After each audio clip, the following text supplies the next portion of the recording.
What's up, guys? It's your boys Wokey back out with another Chris Watts video. And today, this is one that I've been thinking about for quite a little bit of time now, just because this is one of the biggest things that bothers me, is what that 111-minute phone call was the night before the murders took place. Now, we're going to have help from Watts the Obsession. So if you guys have not checked her out, I suggest you go over to her channel, go and subscribe, comment, like, and share. Give her the love that she put together for this video for us to dissect. We can find out that Nicole Kessinger is lying during this to investigators about this 111-minute phone call. We didn't, or not too long ago, a couple of days ago, I did post a video about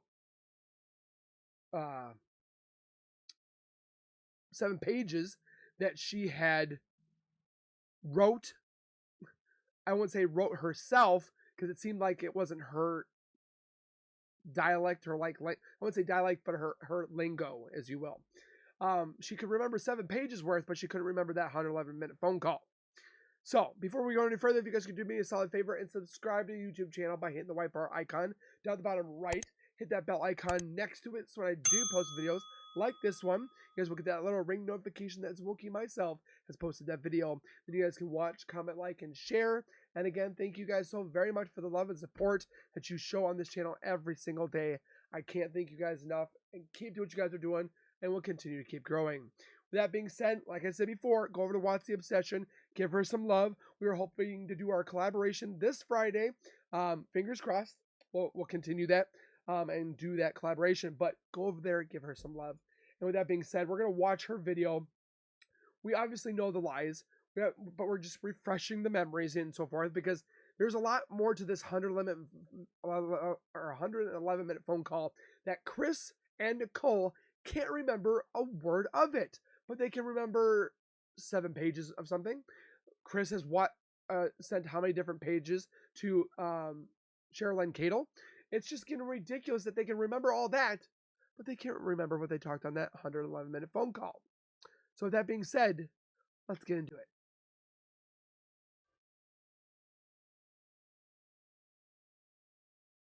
Little baby.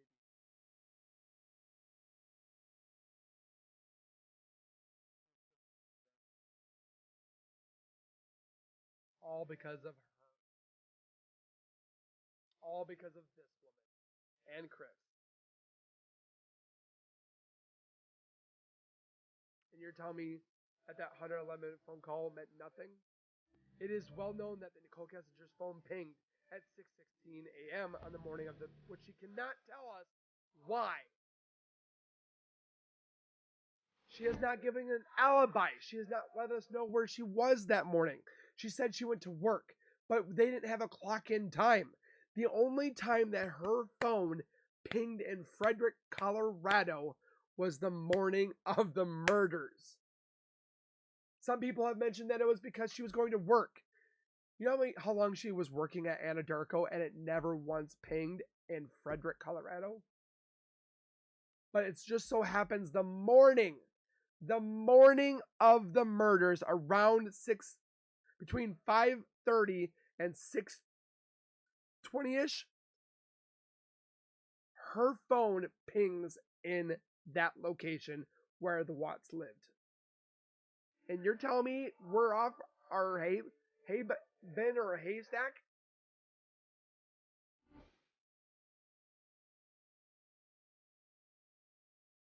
Right by the Watts.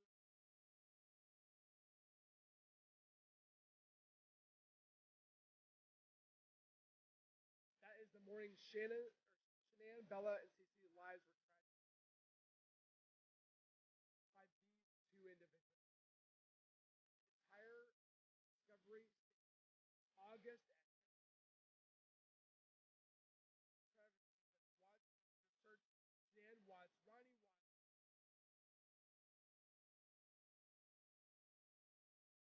You keep falling off. Papa! Well, you look in the camera. We also know that Miss Kessinger demanded Chris Watts prove his location the morning of August, which is weird. Why would you need to prove it? He took a picture of a leaking tight. Chris Watts was at Survey 319, but not alone.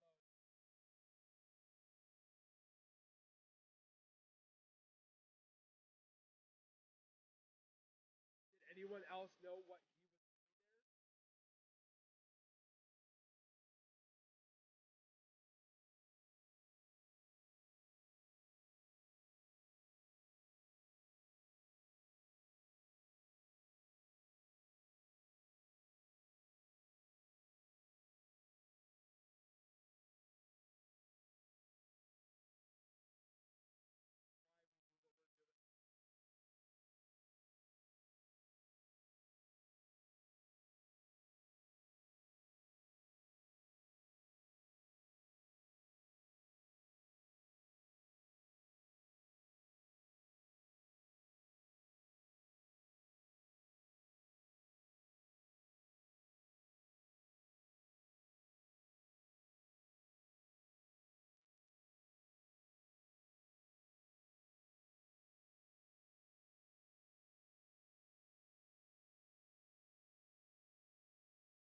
And yet people tell us to get over this and move on.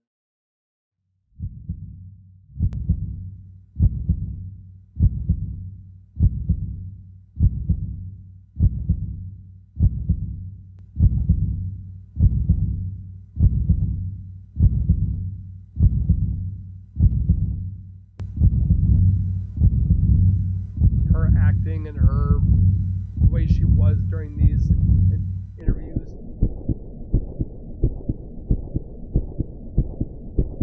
She was playing the victim.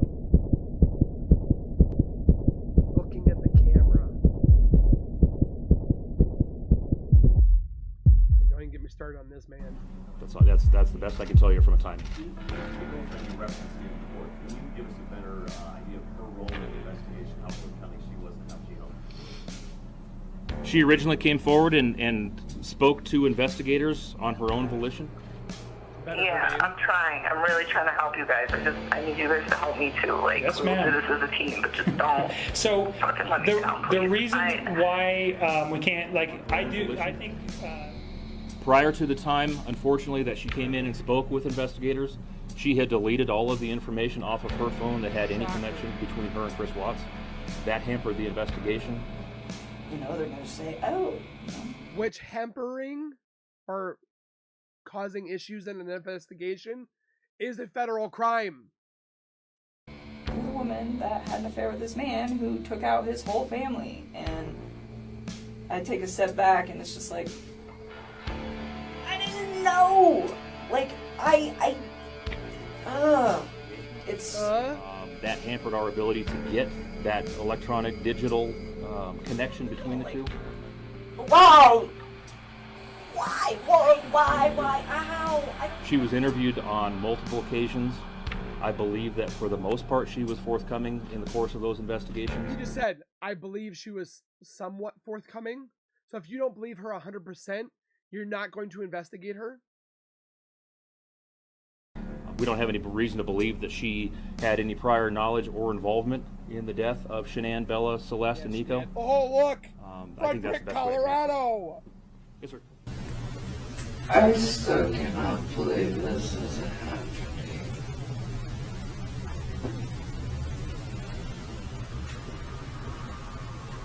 Watch her look at the camera. I still cannot believe this is happening. It's like she's playing the victim. She's not the one that lost her life. So his wife gets home sometime at about 2 o'clock on that morning. So No, she got home on Sunday. Pardon me, Sunday. She got home on Sunday. How would he know? So did you ever talk to him late on Sunday night? No, we were on the phone, but I mean, I had to let him go and get up and go to work. That was So the 9 to sometimes- 11 call that it was like a 2-hour phone call we talked about yesterday on Sunday night from 9 p.m. to 11. And that would have been the last time that I talked to him until the work day. She didn't answer the the question. meat of this whole Let's situation. get to the phone call on Saturday from 9 to 11. She never answers the phone What call. did you guys, or the thing. or pardon me, on Sunday from 9 to 11? Yeah, we talked a few times. So, Sunday, I think so. I need to think. I can't even think. Take a couple breaths and take a second. Do people really believe this woman? Sunday night. I don't even know. I don't think I was like concerned about anything at that point. But then You later on, guys she had was had concerned. a nice meal the night before. You knew his wife was probably coming home late that evening. Oh, you know what? I still don't remember what we talked about. I like honestly like we talk about so much random stuff. Like it's so hard to pinpoint some of these Are you things. kidding? I don't remember what we talked about. I do remember If that you was a believe long this phone woman, conversation. That we you- probably talked about all sorts of stuff. One thing I do remember though, that I didn't remember earlier when I was talking to Mark. So this is like where I'm starting to remember like little bits and pieces. And I Which I don't Which remember. makes Yeah, I sense. know. So the phone conversation. I don't remember what was in the phone conversation. Probably nothing of relevance, to be honest with you. But usually he talks to me when he's like down in the basement in his bed before he goes to bed and before I go to bed. And I could hear the TV on, which I thought was kind of weird. I didn't ask him. I just heard it in the background. And I remember thinking, and it was like right before we got off the phone, I was like, why the hell is he up?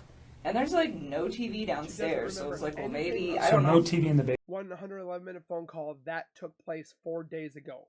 But she remembers these details about Chris Watts' TV and those 7 pages of unridiculousness, BS stuff that was not needed at all. Basement where he usually calls you from. Yeah, and I don't know how many TVs they have. Like, I've never been in their bedroom. So I just wanted to say good morning. I'm in the middle of getting ready. Bella woke up. Come here. She's trying to climb the bed right now. Like, I went upstairs once and it was like to their little playroom and I just like looked at it and I was like, that's super cute that your girls have books. And that was like it. And other than that, I have never been in any of those rooms in that upstairs. Like, to me, it was just like, you don't know. I had no, so I don't know if he has any other TVs. I'm assuming by like how much other nice stuff they have in their house, it wouldn't surprise me. So I'm not quite sure what room he was in at that point. They had a TV in the living room. They had a TV upstairs in their bedroom. They had a TV in that kind of like common area upstairs. And they do believe that they had a TV, did I say in the kitchen? Kitchen, living room, bedroom, and the common area upstairs. So 4 TVs. But I just remember hearing And the he TV. did mention that he slept in the marital bed when Shanann was not there. And I was like, it was just weird to me. Because I was like, why are you watching TV right now? It is like super late. Did she say it was super late? Yes. So Okay. his wife gets home sometime at about 2 o'clock on that morning. So No, she got home on Sunday. Pardon me, She got home Sunday. on Sun- She got home on Sunday. So did you ever talk to him late on Sunday night? No, we were on the phone, but I mean, I had to let him go and get up and go to work. That was So the 9 to sometime- 11 call that it was like a 2-hour phone call we talked about phone. yesterday No, I on was on Sunday the night phone. from 9 p.m. to 11. And that would have been the last time that I talked to him until the work day. No, we didn't talk late. But I just remember hearing the TV. And I was like, it was just weird to me. Because I was like, why are you watching TV right now? It is like super late. It makes no sense.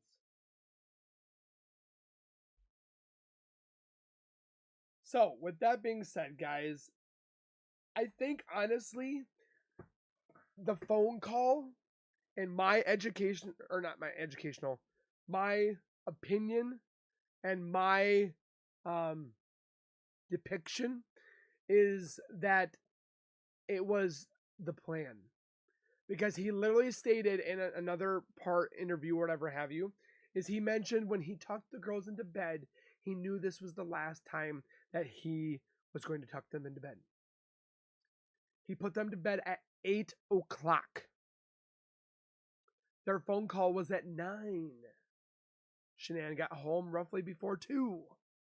This was planned, premeditated murder. So you cannot tell me that that Chris and Nicole Kessinger did not talk about the plan, how everything was going to go down that night. None of them can recall what was on that 111-minute phone call, but they can remember Chris did everything that Shanann did wrong. Nicole could remember everything that Shanann did wrong, and everything that Chris did wrong.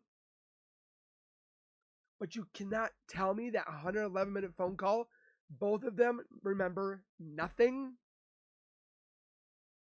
You can see her being caught in lies upon lies about this phone call. That phone call was the premeditated, fine-tooth comb with the T's dotted, or the T's crossed, and the I's dotted, how everything was about to go down, where it was going to go down, and finalized.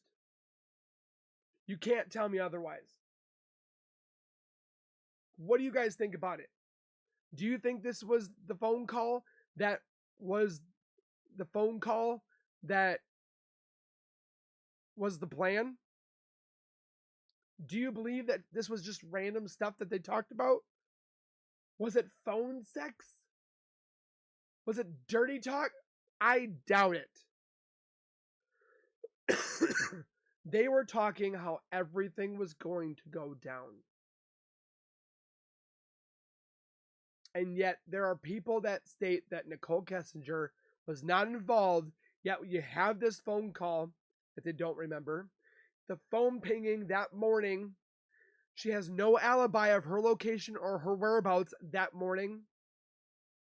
She did not clock into work. She deleted all of her evidence from her phone. She told Chris to delete it. She told Charlotte to delete it.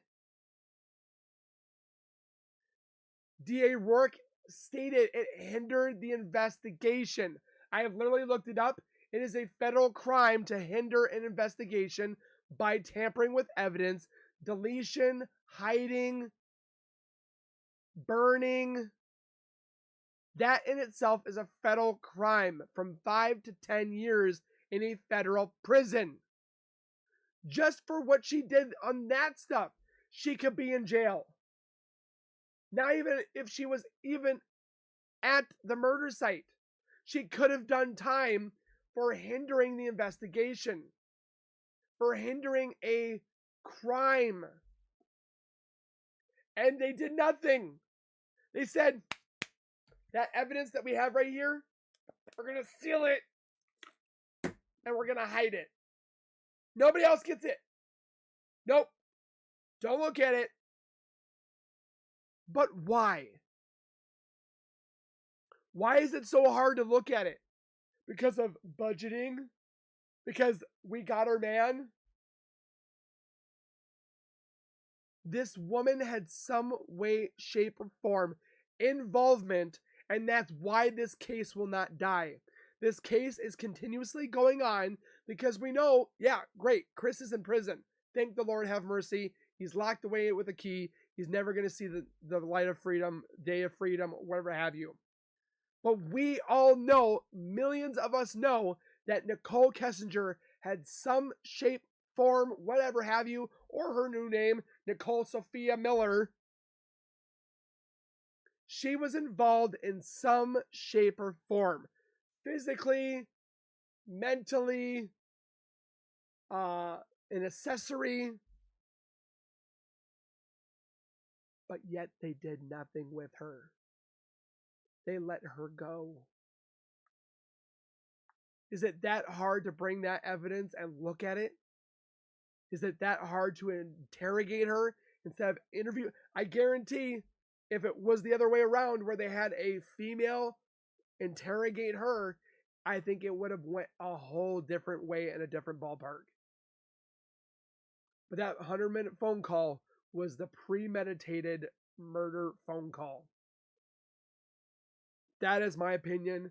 That is what I think happened. What do you guys think? Please comment down your thoughts down below. of this 111-minute phone call. Keep it positive. No negativity here. And we'll see you guys in the next video. So please take care. Be safe. Make sure you guys go over to Watch the Obsession. Give Kelly some love. Subscribe, comment, like, and share to her videos and her channel. And we'll see you guys in the next one. Keep nerding on.